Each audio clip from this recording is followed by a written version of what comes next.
muy bienvenidos a Mar Abierto. En esta ocasión tenemos temas verdaderamente interesantes. Hablaremos del poder de la autoaceptación. Tenemos una entrevista preciosa con Cecilia Espinosa sobre los chavos cristal. Hablaremos mucho sobre ese tema y también pues tendremos nuestro cuento. Así que nos vamos ya con nuestra cápsula para vivir sin miedo.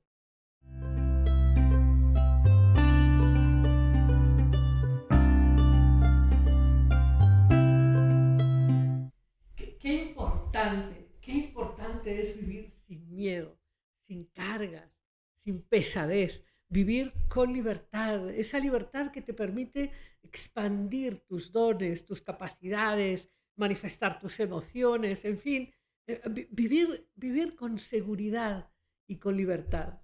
Pero para eso hay cosas que tenemos que confrontar y una de las cosas que tenemos que confrontar es el impacto negativo que tiene en nosotros el juicio de los otros, pero sobre todo el autojuicio. Digamos, esta costumbre aprendida desde que somos muy niños acerca de hay algo en mí que no está bien, o no está bien mi cuerpo, o no está bien el lugar donde nací, o no está bien mi condición intelectual, o no está bien, hay algo que no está bien. En general, estos juicios que nos llevan a compararnos y nos llevan a competir y nos llevan a estar fuera de la autoaceptación, nos debilitan, nos enredan, nos confunden y acabamos buscando respuestas en situaciones o logros que finalmente no nos dan lo que queremos, que es estar en gozo con quienes somos, en donde estamos, en lo que hemos elegido. Y es verdad que podemos cambiar. Lo que elegiste ayer, pues a lo mejor ya no te gusta, tú puedes cambiar, pero, pero necesitas energía para tomar buenas decisiones, para ser feliz, para expandir tu creatividad y tu identidad, necesitas energía. Y esa energía no la puedes perder defendiéndote de juicios ajenos o autojuicios.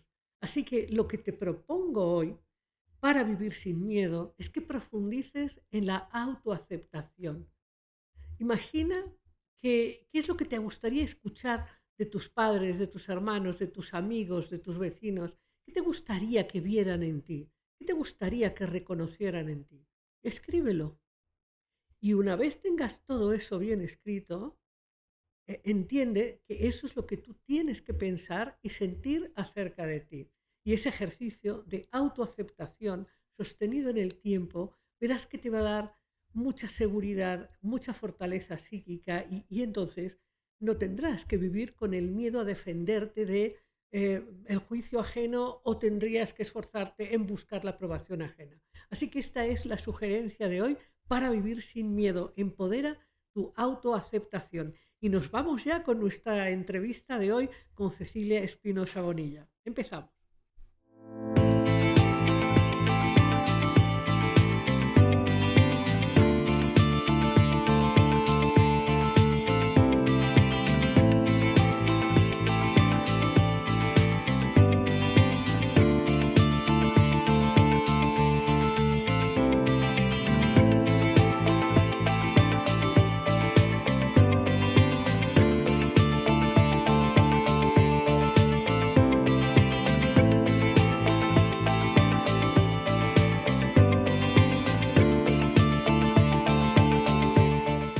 Pues aquí estamos y estamos con Cecilia Espinosa Bonilla y pues es una entrevista que queríamos tener desde hace ya semanas. Estoy contenta que Cecilia ya está aquí y estoy muy interesada porque el tema que vamos a hablar tiene mucho impacto en nuestro mundo y tendrá más todavía, que es, bueno, ¿qué es esto de este epíteto sobre los jóvenes de 17 a 31 aproximadamente? Estos jóvenes juzgados como frágiles, como jóvenes sin posibilidades de crecer, en fin, la generación cristal. ¿Es verdad que son ellos jóvenes cristal? Cecilia, cuéntanos, Hola, porque Lidia. tengo que contar también que tú eres presidenta de la Fundación SM, que tiene un observatorio sobre justamente estos valores, conductas y posiciones de los jóvenes. Entonces, la Fundación SM, sé que habéis hecho una encuesta muy importante en Latinoamérica y también en México, y digamos, los trabajos de esta encuesta os permiten entender cómo piensan, cómo sienten estos jóvenes y cómo reaccionan ante este adjetivo impuesto de tú eres un cristalito frágil. Sí, Lidia, hola, me da mucho gusto estar contigo. Efectivamente, ya por fin pudimos tener esta entrevista y te agradezco mucho este espacio. Y sí, fíjate que desde la Fundación SM tenemos un observatorio de la juventud en Iberoamérica y ya tenemos varios años haciendo estudios para conocer un poco más. Nos interesa conocer qué piensan, qué sienten, cómo son, cuáles son sus intereses, sus principales preocupaciones, nuestros jóvenes, porque al final nuestros jóvenes, siempre decimos, nuestros jóvenes son el futuro, pero también nuestros jóvenes son el presente y hay que conocerlos ahora porque al final ellos son efectivamente quienes estarán a cargo de este planeta en muy poco tiempo. Y acabamos de presentar un estudio sobre la generación de cristal porque nos interesaba mucho saber qué es lo que piensan ellos de esta etiqueta que nosotros los adultos, desde nuestra mirada adultocentrista, pues les hemos puesto generación, tendemos a etiquetar y a poner también pues estas características sobre los jóvenes. Esto ha sido como una tradición. Y bueno, pues este estudio, y respondiendo a esta primera pregunta, Lidia, ¿cómo se sienten y cómo se identifican los jóvenes ante esta etiqueta de generación de cristal, generación de mazapán en México se conoce también, que fue un término que una filósofa, Montserrat Nebrea, puso como metáfora para hablar y referirse a la fragilidad de los jóvenes, la poca tolerancia de los jóvenes de hoy.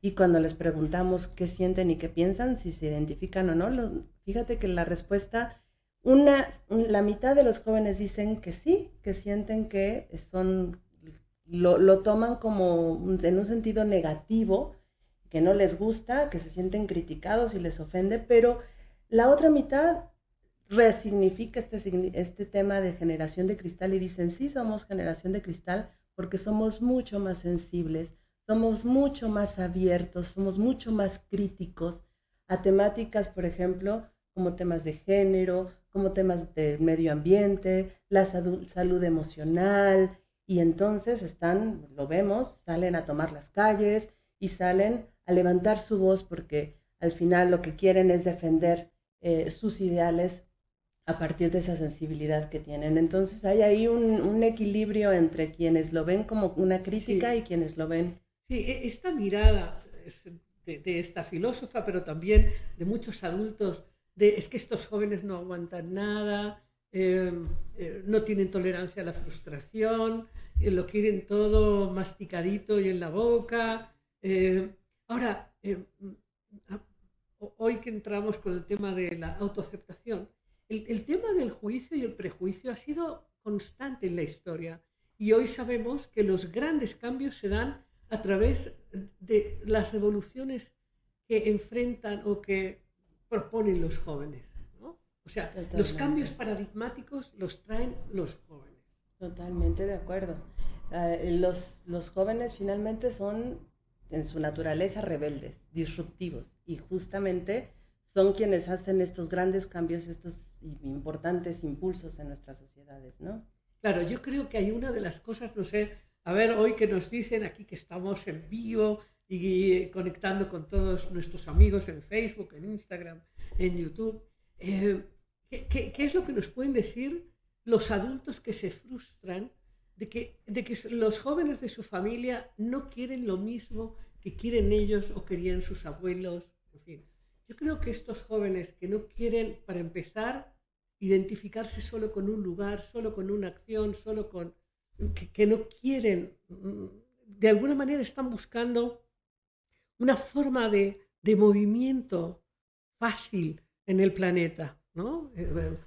Experiencias, buscan experiencias. Están buscando experiencias, efectivamente, no les gusta sentirse atrapados.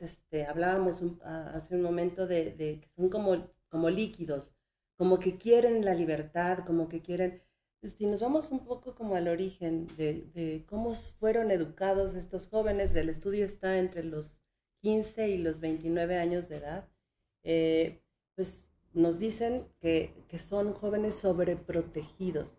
Son jóvenes que además pues son los jóvenes tecnológicos, ¿no? Que viven y se relacionan de una manera totalmente diferente a las generaciones anteriores. Esta es una generación 100% digital, tecnológica, que vive en las redes, en donde también sienten ellos que están muy expuestos al mundo gracias también a las redes. O sea, cualquier cosa, su vida completa pasa por las redes sociales que ni tú ni yo, bueno, yo seguramente ni entiendo, porque mi hijo siempre me dice, mamá, tú eres de Facebook, ya Facebook es de viejitos, ellos ya quién saben qué cosas están, pero su vida siempre pasa por ahí.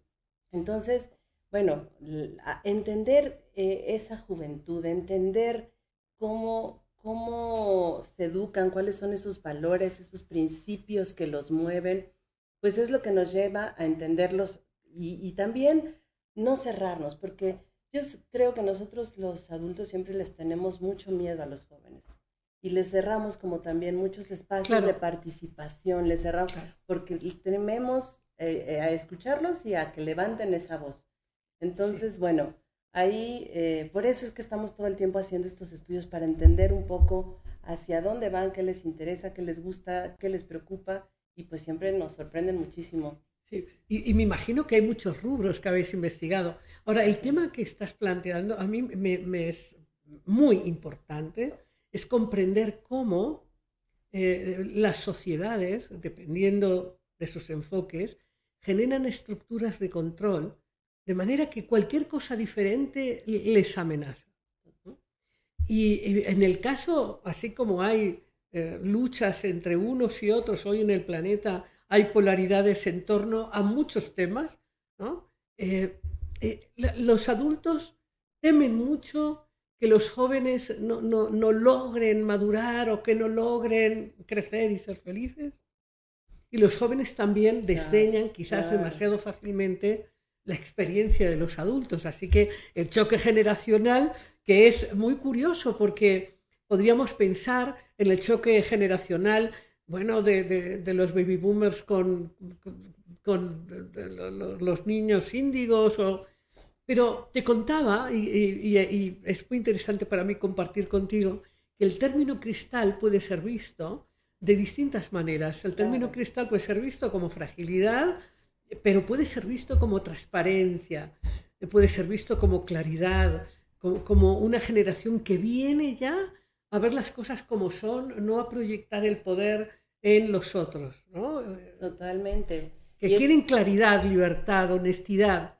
Esto al final es lo que ellos nos dicen, ¿no? Cuando vemos esta diferencia de aquellos que sí lo ven con una connotación negativa, pero los que lo ven justo desde esta perspectiva del cristal transparente, del cristal sensible, frágil, pero a la vez que tiene esa posibilidad de abrirse a muchas otras cosas. A la luz, por ejemplo. Luz, por supuesto, a la luz.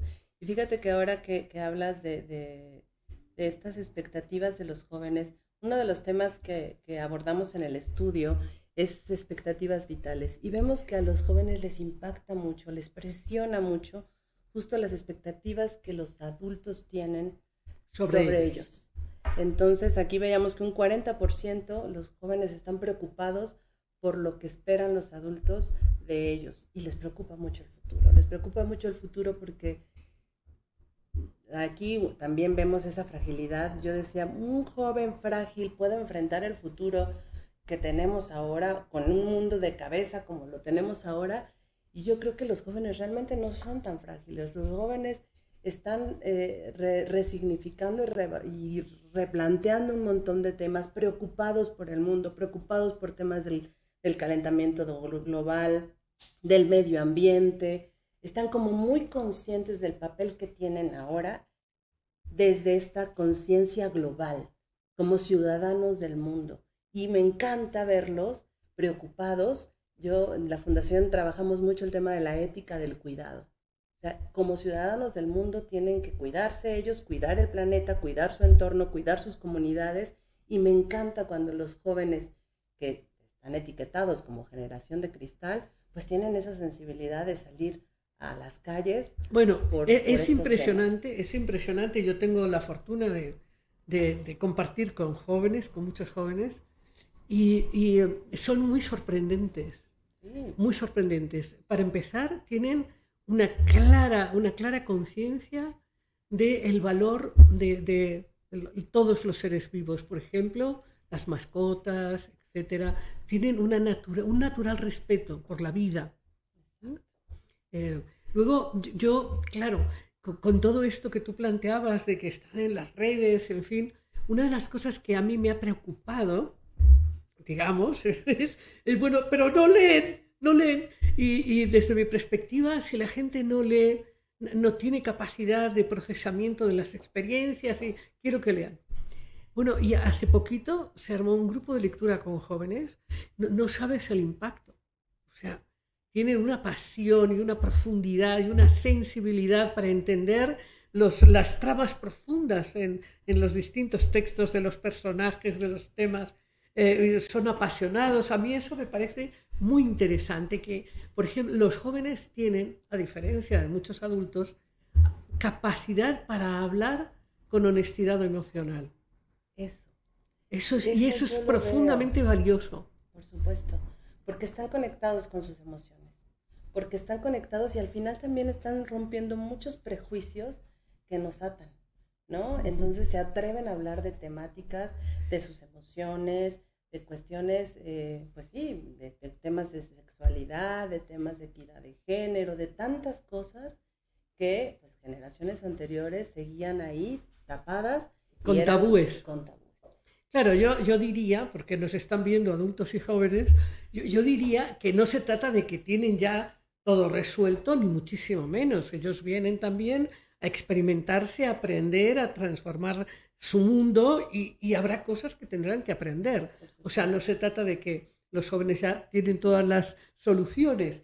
Yo creo que, como siempre, el equilibrio, Jung hablaba de un equilibrio entre los arquetipos del Senex, o sea, el anciano y el joven, ¿no? Es decir, el anciano tiene unas virtudes que son su experiencia, su sabiduría, pero el anciano es menos flexible, ¿no? Es más duro, y el joven que está abierto a la aventura, a lo desconocido, al gozo, a la risa, a esto que llamamos lo líquido, ¿no? Que también es sorprendente, que lo hablábamos hace un rato, o sea, cómo hay este tema de la inclusión de preferencias en los jóvenes, cuando yo creo que eso está muy bien, la aceptación del otro, sea quien sea, dejar de pelear por distintas religiones o distintas miradas sobre distintos temas. Lo que creo es que la identidad no puede estar centrada en la sexualidad. O sea, si eres ella o eres él o eres ella, está muy bien. Si eres binario o no binario, lo que tú quieras, ¿no? Pero la identidad tiene que estar más profundamente nutrida. ¿Cómo ves tú eso? También lo creo. O sea, creo que al final a estos nuevos jóvenes no les interesan las etiquetas, no les interesa, o sea, tienes toda la razón. Están como muy metidos en lo que son, muy internamente, y al final esto del lenguaje inclusivo, de toda la diversidad sexual, lo están abriendo y viviendo con una libertad en donde hoy pueden ser una cosa y mañana otra, porque eso es lo que sienten y viven en el momento, ¿no? Y bueno, pues habla de esta apertura. Y también cuando empezaste el programa, que hablabas empezaste con el tema de la identidad y cómo los juicios nos impactan. Yo sí quiero decirte que nos estamos cuestionando mucho. O sea, cuando abrimos esta encuesta de generación de cristal, decíamos, ¿cómo se sienten? Queríamos poner el tema, es un tema que ellos mismos eligieron, los mismos jóvenes, sí. Porque tenemos un consejo de jóvenes que ellos dijeron, queremos saber cómo nuestros compañeros opinan del término. Y al final, las etiquetas siempre son un prejuicio y las etiquetas estigmatizan. Y hablábamos mucho ayer que presentamos el estudio de que a veces las etiquetas cierran puertas. Totalmente. Y son como un obstáculo para la juventud. porque ya sabemos que es un joven y ya le etiquetamos, ya sabemos que es frágil, que es poco tolerante, y eso no les ayuda a los jóvenes. Entonces, bueno, pues aquí está... Sí, es que lo que estás diciendo me parece tan importante porque la etiqueta y el prejuicio separa.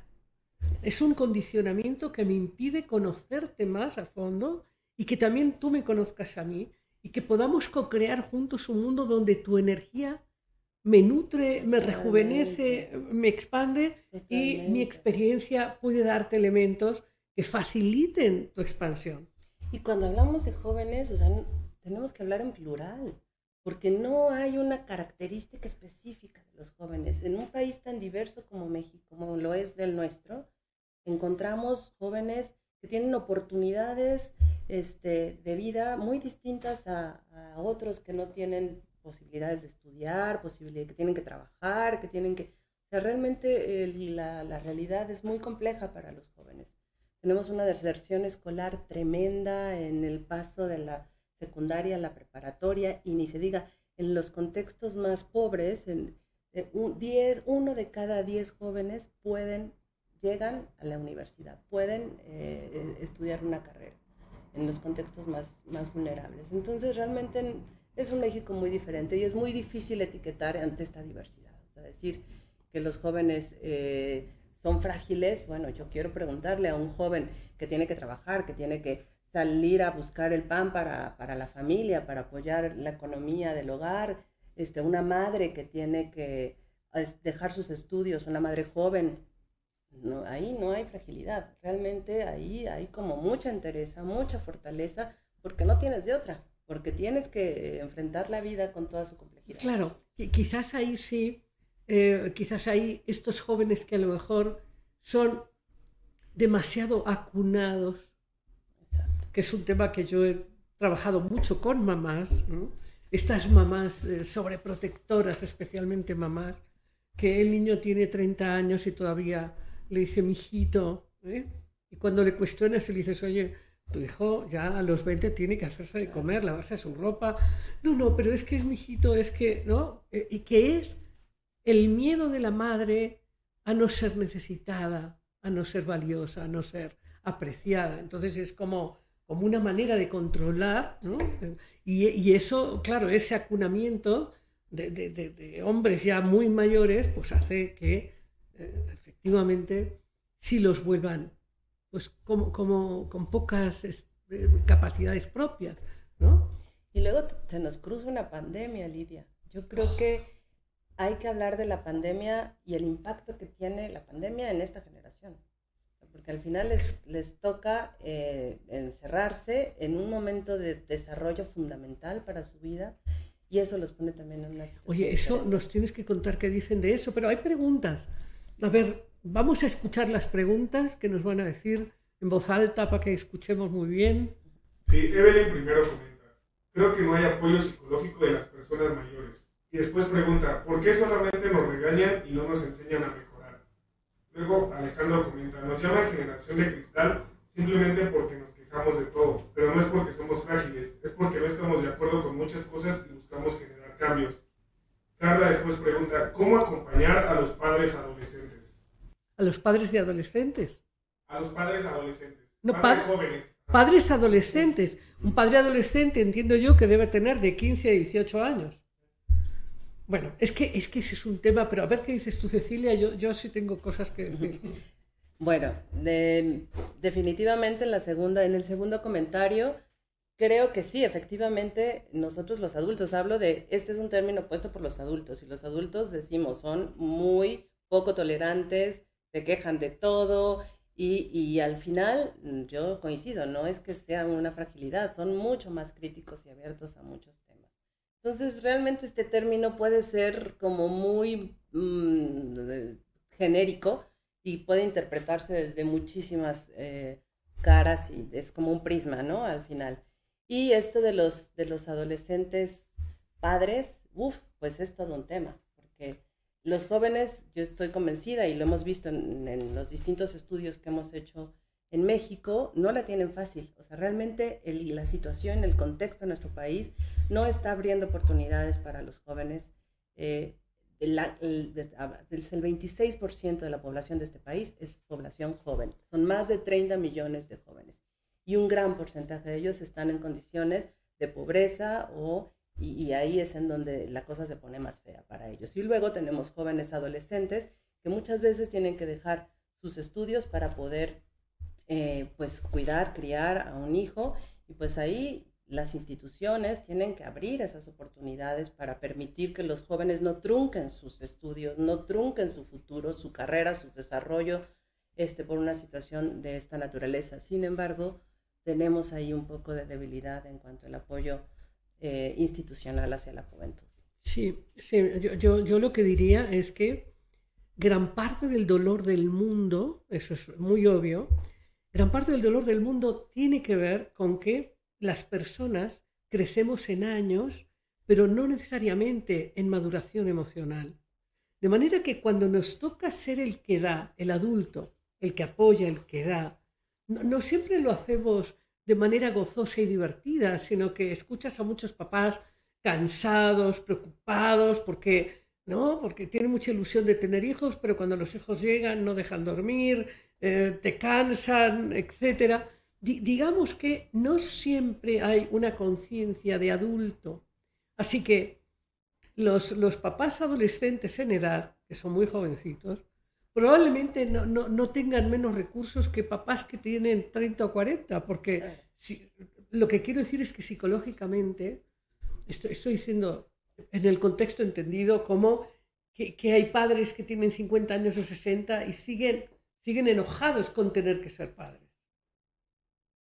Entonces, yo diría que ser papá adolescente, bueno, de esto hablaba Schopenhauer, o sea, eso es el instinto, ¿no?, de la sobrevivencia, de lo humano biológico que usa a los jóvenes para seguir en la multiplicación de los seres en el mundo. Porque ser padre a los 12, a los 14, a los 18 es algo que obviamente no has elegido. Es un impulso biológico que te ganó y eres padre o madre, y se vuelve un reto dificilísimo porque trunca los mismos procesos de los adolescentes. Entonces, ¿qué tendríamos, Carla? Pregunta, ¿qué hacer con papás adolescentes? Bueno, ahí hay que asumir qué parte uno no nutrió en el joven que entendiese la importancia de sus impulsos eróticos, biológicos, y que... Entonces yo diría que lo que se alarga aquí es la responsabilidad de los padres de los adolescentes papás. Eso es lo que yo propondría. ¿Qué hacer con adolescentes papás? Ayudarlos a que maduren, a que se estructuren.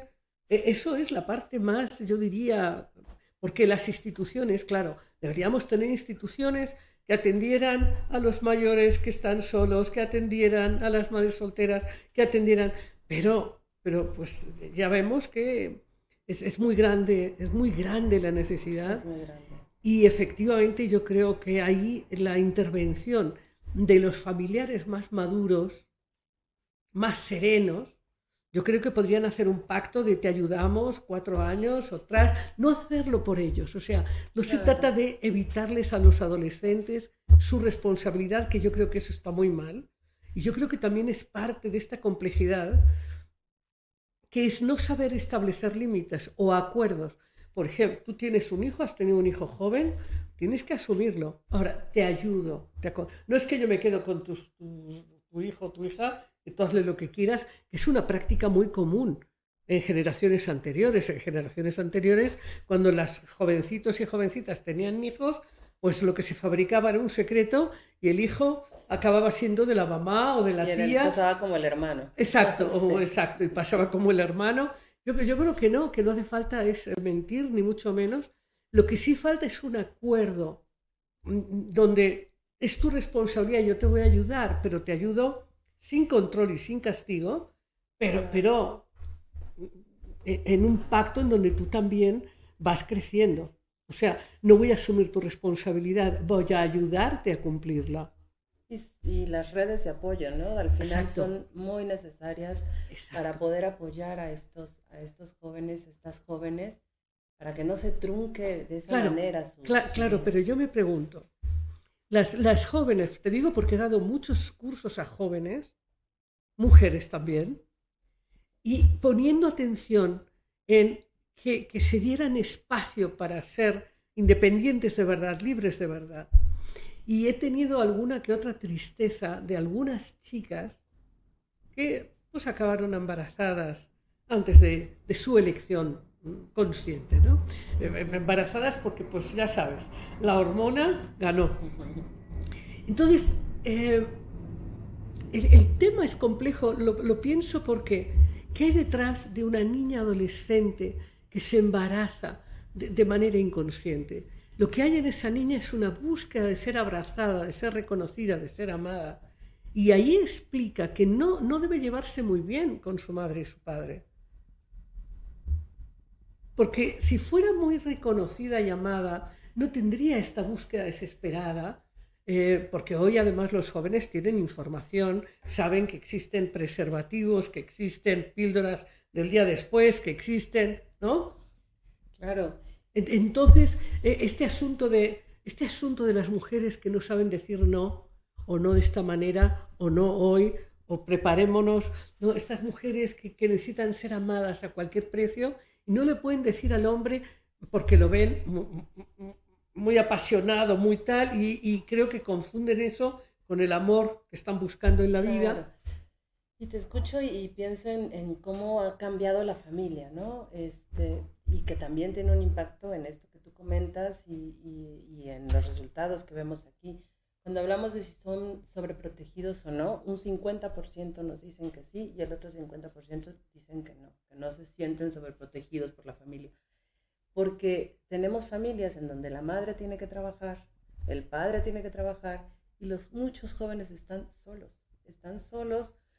en el autocuidado total en la casa, o cuidados por la abuela, o cuidados por la tía, o cuidados. Entonces, al final, todo eso, que te estoy escuchando y me hace total sentido, ¿no? Pensar en qué hay detrás de una mujer joven que al final, en esta búsqueda de llenar es un vacío, pues tiene pues una situación de un embarazo temprano, ¿no?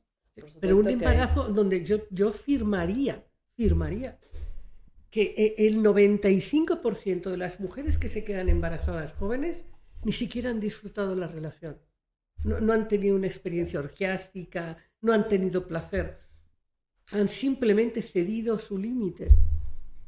¿Por qué? Porque no han sabido elegir en qué condiciones ellas quieren disfrutar su sexualidad. Porque es desconocido, porque hay culpa. Entonces las cosas que se viven con culpa se viven en lo oscurito, sin conciencia. Claro.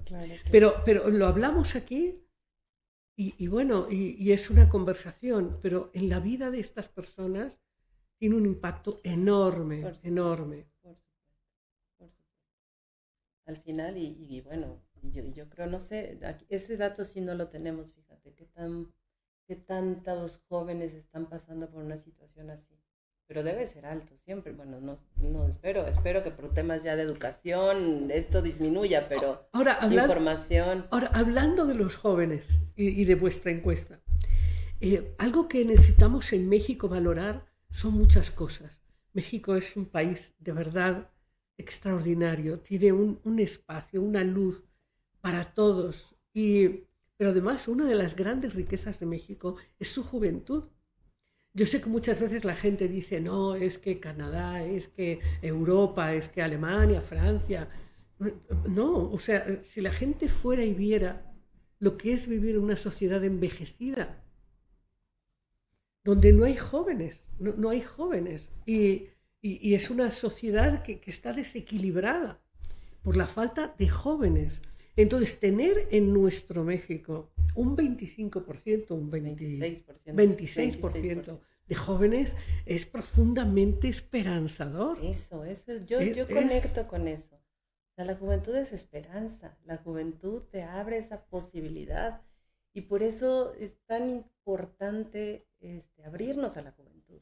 Sí, y además entender que, claro, como juventud son toda una expresión de una nación, de una forma de transformación de paradigmas, pero además dentro de los jóvenes, igual que dentro de los alumnos, hay gentes pues, más creativas o más comprometidas o que otras, ¿no?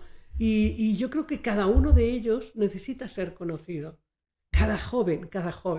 Aquí tenemos un equipo de gente joven que ahora mismo está responsable de la transmisión.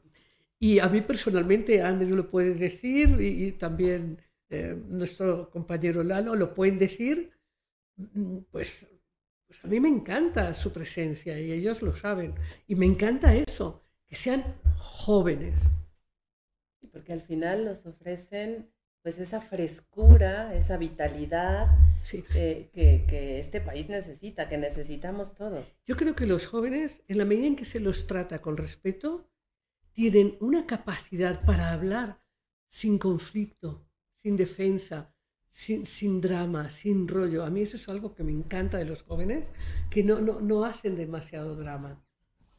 No, y vuelvo a esta generación que yo sí la siento muy libre. No sé tú cómo lo veas, Así Lidia, es, pero al sí. final de ellos son lo que son y tienen esta capacidad de expresarse, de pararse en cualquier espacio, de hablar lo que realmente sienten. O sea, creo que están como muy conectados con ellos y entonces no les cuesta como trabajo expresarse.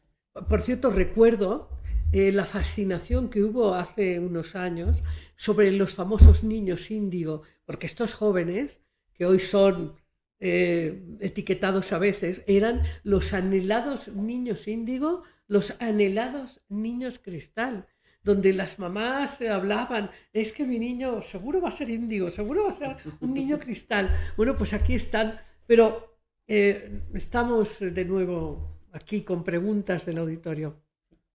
Gaby pregunta, bueno, buenas noches, doctora. ¿Qué nos recomienda hacer cuando nuestro hijo adolescente es callado, muy activo en sus propios compromisos, muy responsable, pero no comparte sus sentimientos? A veces siento que no se encuentra aquí, sino en otro lado. ¿Qué puedo hacer para que no me sienta que lo estoy molestando? Luego, David pregunta, ¿qué piensas de los adultos que no quieren cuestionarse todo por lo que luchan los jóvenes de hoy y se niegan a ser empáticos con cualquier persona que sea diferente a ellos? ¿Qué piensas? Bueno, de principio creo que si un niño no quiere expresar lo que siente, hay que dejar que también fluya. O sea, aquí creo que es muy importante generar el contexto para que ese niño pueda abrirse a expresarse desde lo más profundo de su ser. Vaya, estoy hablando de algo. Yo tengo un hijo que le cuesta muchísimo expresarse, le cuesta mucho hablar de lo que siente, y siempre le trato como de generar esas condiciones que no se sienta presionado, porque de pronto también como que se cierran ante la atención del adulto queriendo saber qué le pasa y qué te pasa y cómo estás y qué te sientes, pero yo te noto raro, pero necesitas decirme algo, pues aquí estoy para cuando quieras. Entonces, bueno, creo que él lo sabe y cuando tenga esa necesidad se acercará y lo dirá. Yo creo que tenemos que partir del respeto profundo por el otro y a partir de ahí, pues generar esas condiciones para que, pues cuando esté listo, pueda expresarse.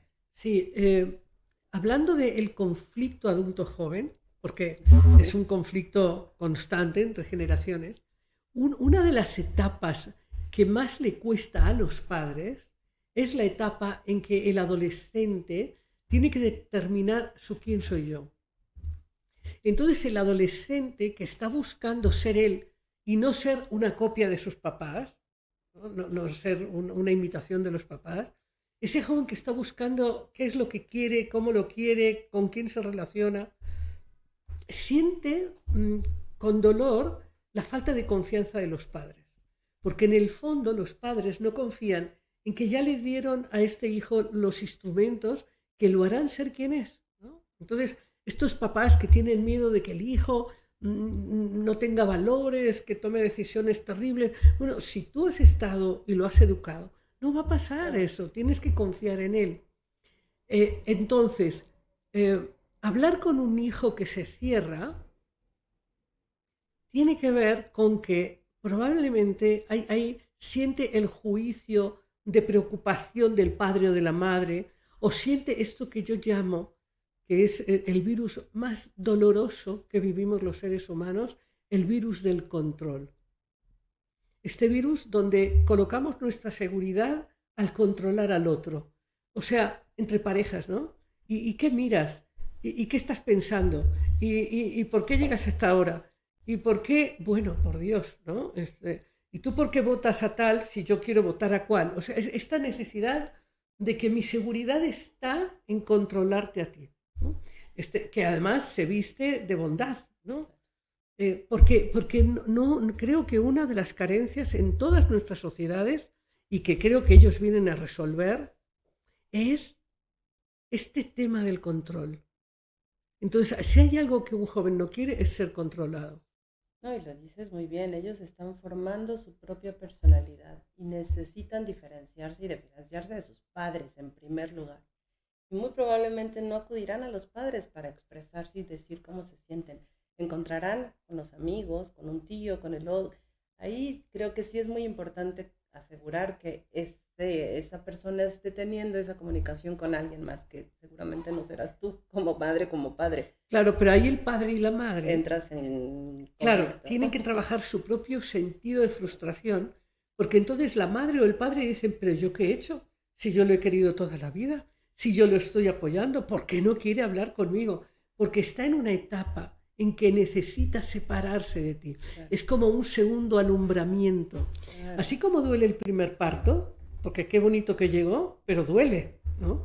Hay un segundo parto y ese segundo parto se da en la adolescencia, cuando duele de nuevo la separación, no del útero físico, sino del útero familiar. Entonces esta separación, ya no pienso como tú, es más, a veces los jóvenes tienen una temporada donde llevan la contraria. Claro. Pero este es un periodo de alumbramiento de quién va a ser tu hijo. Entonces es interesante darle espacio y aprender algo. Yo con algunas papás o mamás he aprendido la importancia de empezar a crear una relación de adultos con el hijo, donde ya no ves al hijo como tu hijo, o no ves al hijo como un joven, sino que ves al hijo como un ser independiente donde fomentas una relación de amistad. Claro, depende de la edad, pero a los 18, 19, pues ya tienes que empezar a tener una relación como tendrías con otro adulto. Citas a comer o citas no sé qué, donde hay una mirada adulta sobre el otro. No yo que soy tu madre o yo que soy tu padre, sino, bueno, ¿quién eres, no? ¿Quién eres hoy? Y cuando lo miras así, bajas mucho la intensidad en vivir con un adolescente, porque creo que hay muchísimo temor a esa llegada de la adolescencia, ¿no? Como padre dices, ahí viene, ahí viene, ahí viene. Y cuando te das cuenta que estás viviendo una etapa diferente y que realmente estás ya empezando a convivir con un adulto en formación, te puedes ver este lado bueno y riquísimo. Es muy divertido. Es tener conversaciones de otro nivel, vivir otras cosas. Y se puede muy disfrutable, muy divertido. Yo te digo, lo estoy viviendo ahora con mi adolescente. Sí. Y es fantástico. Claro, ahí lo que tiene el padre o la madre es que trabajar su propio miedo y su propia culpa de haberse equivocado, de que el hijo no te quiera, de que se vaya a romper la relación, de que nunca más lo vas a volver a ver, o sea, como trabajar los propios miedos del padre o de la madre, ¿no? Y entender que el joven, pues al final está viviendo su etapa, claro, y que está distanciando de ti. Aquí justamente yo voy salpicando todo lo que dices con datos, porque dice la encuesta que 3 de cada 5 jóvenes afirman que las sociedades todo el tiempo les estamos diciendo o esperamos que hagan cosas y que al final eso limita su toma de decisiones, ¿no? O sea, aquí siempre estamos queriendo orientar, están hartos de que les digamos cómo hacer las cosas, si está bien, si está mal, pero eso en lugar de abrirles oportunidades los limitan, o sea, les cuesta trabajo tomar decisiones, porque están como están como al final como muy influenciados por la mirada siempre del adulto. Claro, que es un problema que hemos tenido todos los seres humanos, esta necesidad de complacer al adulto en el fondo. Exacto. Aunque estemos enojados, queremos que el adulto se sienta orgulloso, o cuando menos sentirnos tan valiosos como el otro, ¿no? Así es. Sí, entender a los jóvenes de verdad que... Sí. Ahora, detrás de todo esto, yo creo que hay este asunto de fondo en donde si tú abres un negocio, esperas tener resultados, ¿no? Experiencias, abundancia, en fin. Y creo que hay una idea de que tener hijos es como tener algo. Cuando tener hijos es una entrega, es un servicio a la humanidad, ¿no? O sea, es un servicio, no es algo que tú tengas. Claro, claro. Pero entender eso está complicadísimo, ¿no? Muy complicado. Ahora, complicado. esto era con respecto a esta mamá que nos decía, ¿qué hago con mi hijo que no habla, que no dice? Pero había otra pregunta que nos habían hecho. ¿Qué piensan de los adultos que no quieren cuestionarse todo por lo que luchan los jóvenes de hoy y se niegan a ser empáticos con cualquier persona que sea diferente a ellos? Claro, que es la esencia del conflicto generacional. Y hay una última que dice, ¿está mal que mis hijos vivan en mi casa a los 22? Saludos, Lidia y Cecilia. Bueno, vamos con la primera, para no olvidarnos, ¿no? Yo sí creo, que tenemos miedo. También lo creo yo. Entonces, si viene el hijo y nos cuestiona lo que para nosotros ha sido nuestra seguridad, pues claro que no lo queremos enfrentar. Por ejemplo, vamos a suponer un joven que tienes un hijo que te dice, esto de las relaciones monógamas no sirve. Además, deberíamos todos, no digo que sea lo que tenemos que hacer, un hijo que venga y te diga, oye, aquí lo que es importante es el poliamor y vosotros, papá y mamá, estáis mal, por eso estáis aburridos, tal.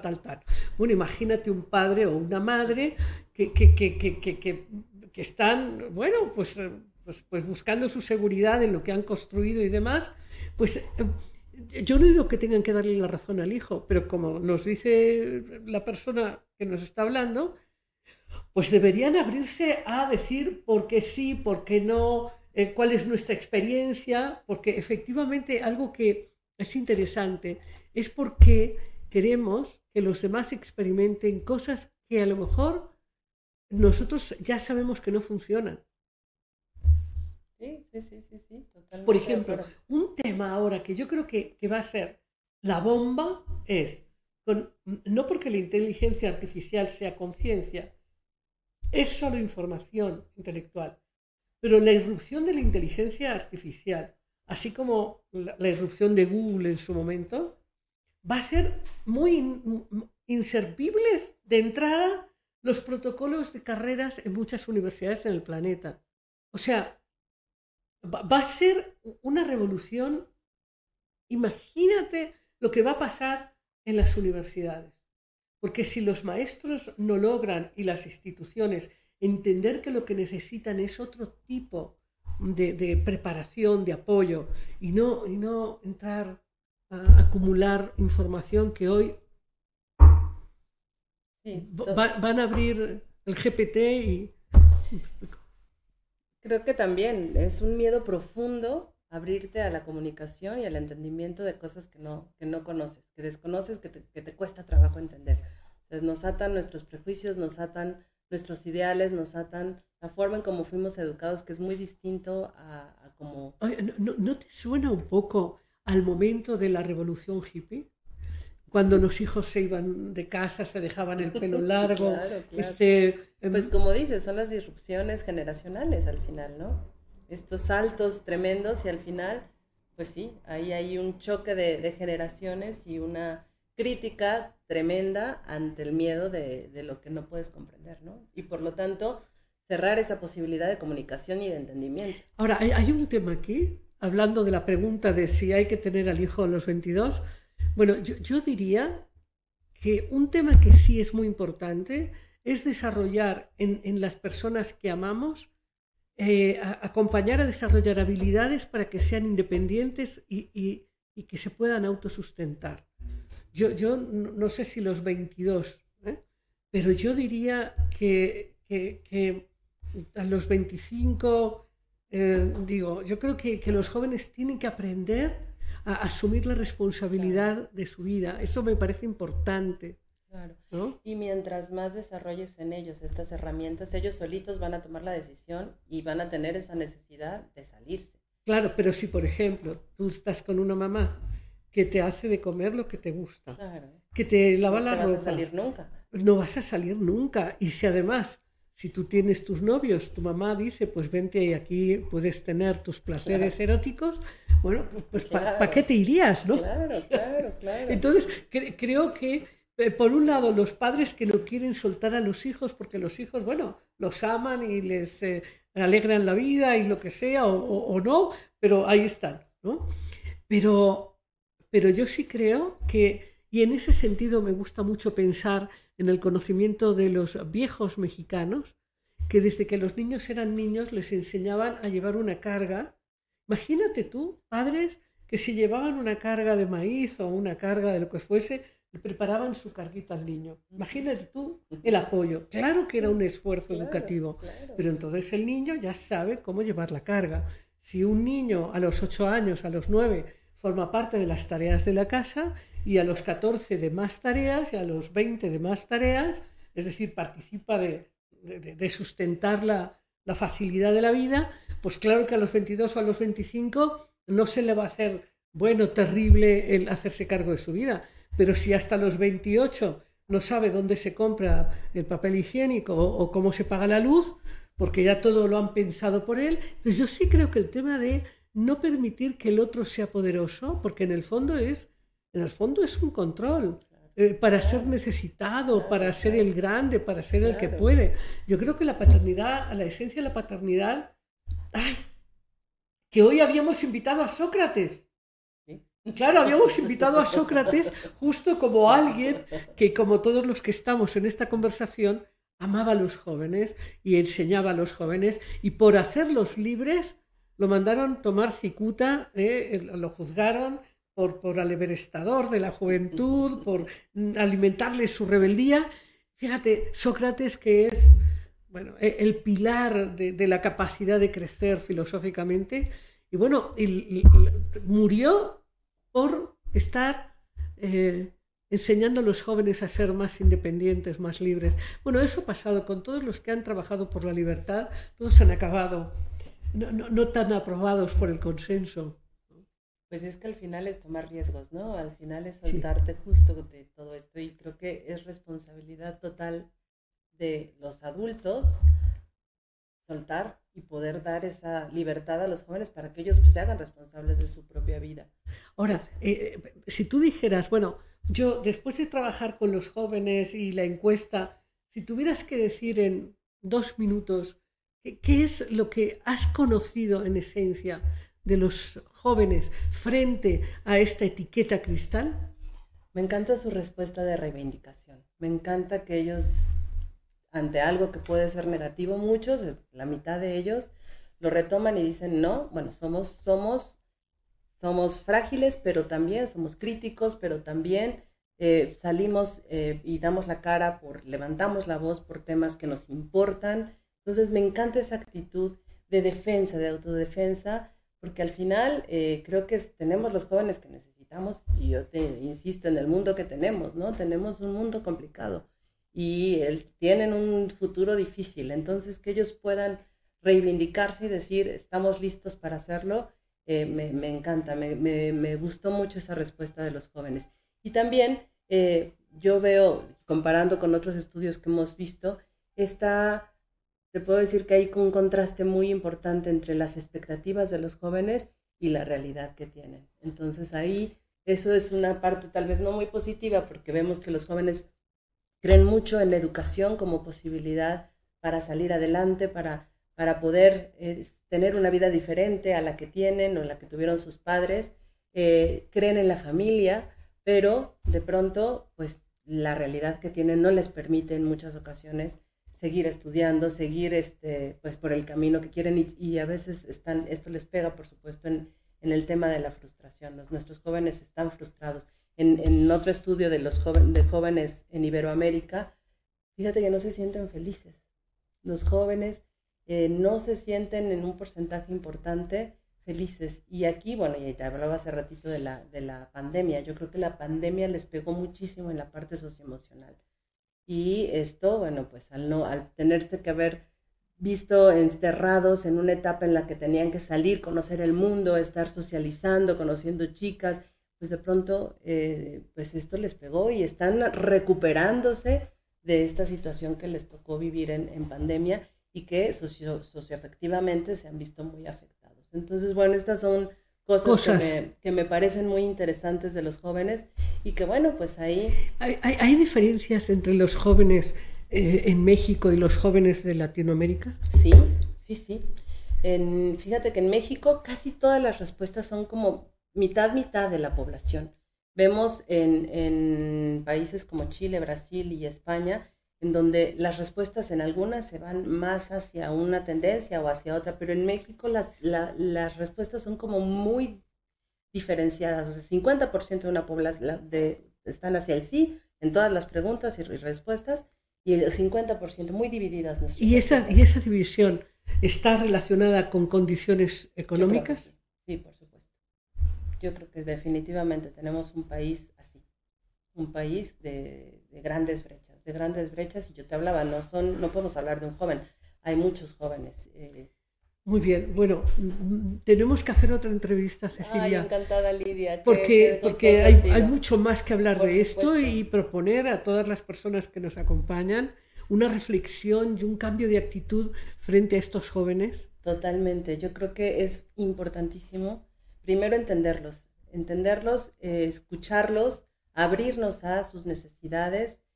Por eso es que estamos haciendo esto, porque queremos poner, y estos estudios pues están a la disposición de toda la gente en la página del Observatorio de la Juventud Iberoamericana, para que puedan tener información y abrirles espacios, rompernos nuestros propios miedos. Muchas felicidades a la Fundación SM. Gracias. Y bueno, nos podemos meter, la gente puede meterse a investigar, sí. ¿no? En vuestra página. Sí, la página es observatoriodelajuventud.org. Sí. Observatoriodelajuventud.org. Y pues muchas felicidades. Observatoriodelajuventud.org, sí, correcto. Sí, para bueno, porque es un tema central y hablaremos más, Cecilia. Encantada, muchísimas gracias. He disfrutado mucho esta charla y seguro que podemos seguir hablando después. Sí. Muchas gracias. Gracias a ti y un saludo a todos.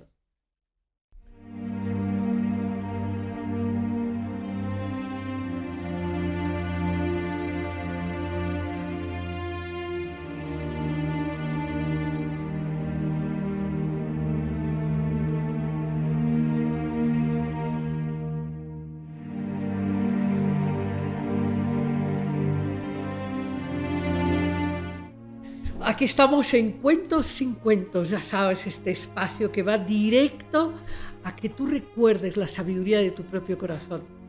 Resulta que esta historia acontece en el viejo Japón y se trata de un arquero muy experto. Ya sabes que en las tradiciones de arquería hay una forma de maestría cuando el arquero dispara prácticamente sin mirar y le da siempre al blanco, como si hubiera una sincronía con el universo, como si el universo y el arquero estuvieran súper conectados y estuvieran entonces fusionados, y siempre entonces el arquero en ese estado de conciencia da en el blanco. Este es el caso de este joven arquero que había ya ganado muchos campeonatos y decidió que quería desafiar a un monje zen, era muy famoso y era también un gran arquero. Así que fue al monasterio y le dijo: ¿qué le parece si hacemos un duelo? Y el monje le dijo: muy bien. Así que el cuento se llama El monje y el arquero. Entonces la historia empieza con que el monje acepta el duelo y entonces este joven arquero empieza a disparar flechas y la una da en el blanco, la otra da en el blanco, la otra da en el blanco. Y bueno, era clarísimo que era un gran experto. Y entonces el monje le dice: muy bien, muy bien. Y el monje decide que va a dar en el blanco, pero antes va a hacerlo atravesando un madero bajo el cual hay un gran precipicio.